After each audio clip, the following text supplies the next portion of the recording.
শরীয়তপুরের নড়িয়া উপজেলায় পদ্মা নদীতে হঠাৎ ঝড়ের কবলে পড়ে সিমেন্ট বোঝায় ৩টি ট্রলার ডুবে গেছে। ট্রলারগুলোতে প্রায় ৬,০০০ ব্যাগ সিমেন্ট ছিল।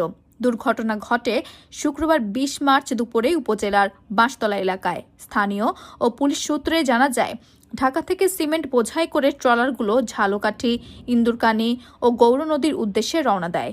নড়িয়ার পদ্মা নদীতে পৌঁছালে হঠাৎ প্রবল ঝড় উঠে।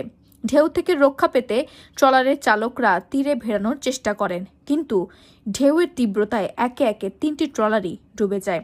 তবে ট্রলারে থাকা চালক ও শ্রমিকরা সাঁতরে তীরে উঠতে সক্ষম হন। এতে কোনো হতাহতের ঘটনা ঘটে না। সুরেশ্বর নৌ পুলিশ ফাঁড়ির ইনচার্জ আব্দুল জলিল জানান, ঝড়ের কারণে ৩টি ট্রলার ডুবে গেছে। চালক ও শ্রমিকরা নিরাপদে তীরে উঠেছেন। আমরা ঘটনাস্থলে পৌঁছে পরবর্তী ব্যবস্থা নিচ্ছি।